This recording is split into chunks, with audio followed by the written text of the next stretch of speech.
Hello everybody and welcome. Today we'll be building a rolling base for our table saw. This method can be used for any machinery that you might have in the workshop. So here we are just measuring the bottom base of it. It's rectangle, so it's pretty easy.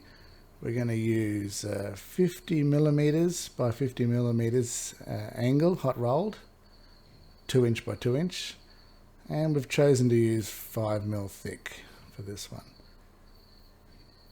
Just using the bandsaw here. Such a great tool. You don't need a big expensive one. They're great. They cut really nice, neat cuts, and they're very accurate. They might sort of be slow when you're using them, but you're off doing other things while it makes the cuts, so it ends up being faster because you don't have to clean the cuts up so much. Perfect for this.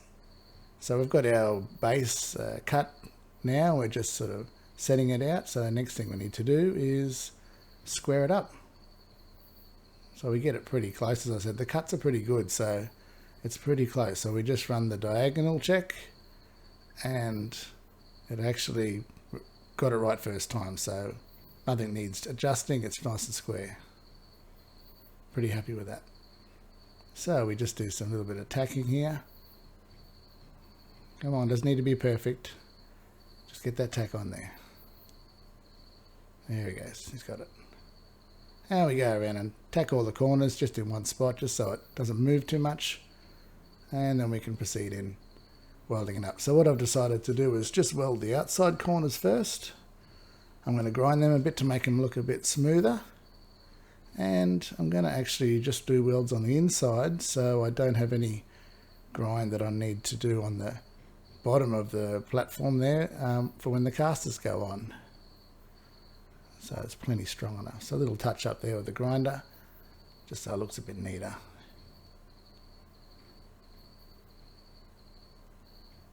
Yes, come on, that's neat enough. Let's go.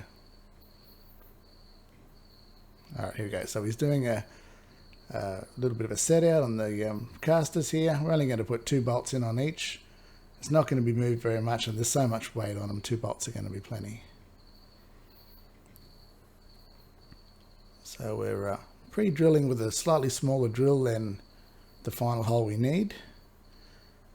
You can see here the drill needs a little bit of a sharpen, but that's okay, we got there.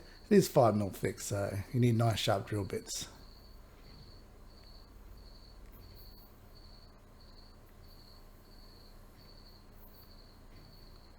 Try and keep the drill as perpendicular and still as straight as possible when you're drilling by hand.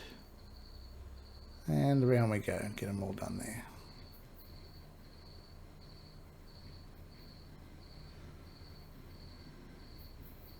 There we go. So what we need to do next is just measure the size of the bolts that we're going to be using, just to make sure that our next drill is bigger. That's all. So just a little bit bigger. If you're worried your holes weren't that accurate from the first sort of alignment, you can go a touch bigger again if you wish. I'm only using the drill press here because I can. Showing you another way to do it. This is much more accurate. There we go. Just going to deburr those holes real quick. Nice little deburr tool on the cordless drill.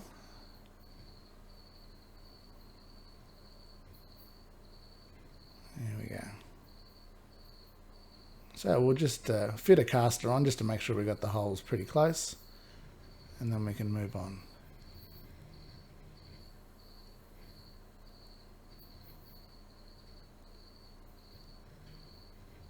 Bolts are a little short, but they'll be fine.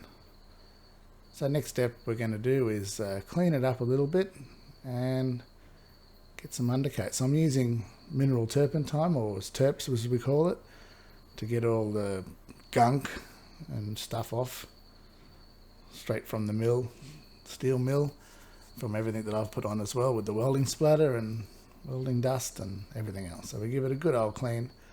It's only a base for a machine, but you know, we sort of try and do it semi-properly, don't we? So I get rid of all the dust, because when we use the aerosol cans, that could blow dust that's sitting on my sawhorse straight up onto the base. So we don't want that. So around we go here with an etch primer. just a nice way to get a nice pre-coat there, undercoat, so that the paint can stick nice and good. It dries pretty quick, this stuff too. Can's getting a bit low, but I think we'll squeeze this project out of this can. So there we go, we've got the final coat on there. Just spray can. It's actually a nice fast drying paint as well. We've chosen green, so it sort of matches the machine. So we get the paint's dried now, so we get the casters on, nip them all up. So now it's a very important part of the process. We need to do a strength test. So of course my little daughter's here for help with that one. Don't want it failing the strength test, so I'm going to get all that weight on there just to make sure it's strong enough. Here we go. And I think that's a pass. Alright, so we bring it around. Table saw needs a really good cleanup, but we'll get to that. There it is, ready to go. So we just need to do a little bit of magic now to get it under there. I know.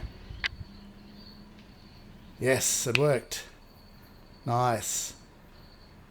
Just kidding. I'll show you a little bit of how I propped it up to get it under there. It's very, very important to be super safe. These machines are heavy, so take your time. Use as many safety precautions as possible. And you can see I strapped the base up. Once I got it lifted in the air, then I can take the pressure under it, release the chocks, and drop it down. Once it's sitting on the ground, it's not going to fall out of the base, not at all. The chocks all out, nice and safe. And I think we're done for that part. There it is, rolling around nice and smoothly.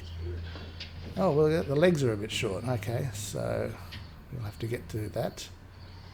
We'll make some leg extensions next. So we put the legs off. Oh my God, they're rusty. So this is an old machine. I'm a bit of a fan of old machinery, anything that I've got. I like new stuff too, but sometimes old stuff is really, really good. So we're just going to clean the welds, where we're going to do the welding first. Get it back to nice steel. And we've just got some little extensions, little pipe that I had laying around. It just so happens to fit around the outside of the legs, and that'll do. So we stick that over the bottom. So another little tip here, when you're welding with old stuff and you haven't cleaned it all properly, at least clean where the clamp goes for the welding earth cable. It makes a big difference, having a nice good ground on your earth cable there. Very important. We're going to clean the legs up properly in a minute. So welds are done, we're happy with that. So here we go now, we're going to clean all the legs up. I'm going to get some rust off and try and get those threads cleaned up a little bit at the top and get the loose paint off best we can. If something's worth doing, it's worth doing properly. So we get them looking as good as we can. We're not going to sandblast them or anything, but we will give them a little light sand just to make the paint finish look a little bit better at the end of the day. So there we go, 80 grit sandpaper. Smooths it out, gets that last little bit of stuff off, and again, little wipe down with the mineral turpentine or terps. It's good, especially if you're using an oil-based paint afterwards.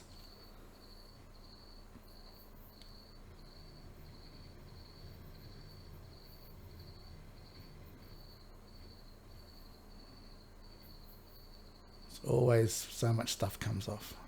Alright, so a little tip again for funny to hold items when you want to paint them. This is very difficult. So we're going to stand them basically upright. Use these little batten screws to just have some sort of they're not going to sit perfectly straight, but they're going to be give me a position so I can paint all the way around. So I've ran out of the other paints. I'm just using Cold Gal for this undercoat. It's great as well.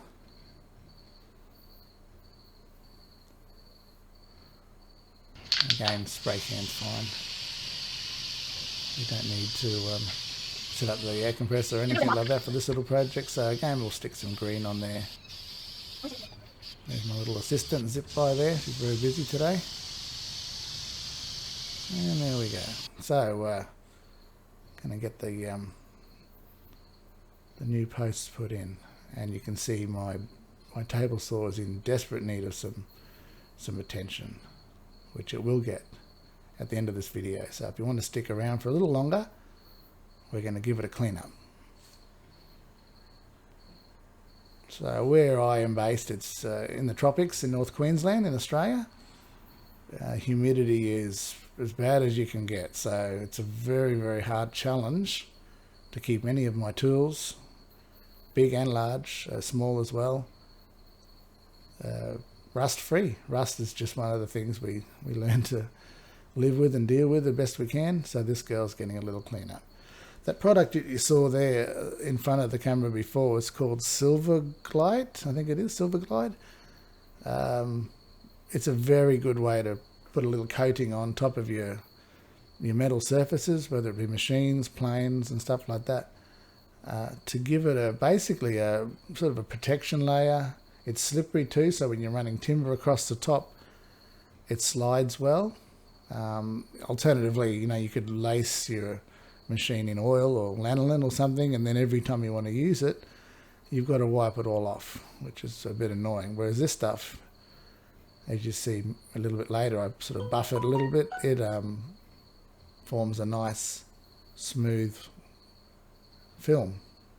Doesn't last forever. You've sort of got to do it every few months. So totally worth it. As you can see there, a little bit of surface rust. It comes up pretty good though. It's a nice cast iron, solid table saw, old school. And it comes up pretty good. So we give it a wipe off with the terps as well. And in this case, we've already put the Silver Glide on. Very, very thin. You don't use much. And I've let it basically dry a fair bit. And now I'm just buffing it. I'm not really wiping it off. I'm sort of just buffing it. You'll feel it get slippery and shinier. And then you're ready to rock and roll.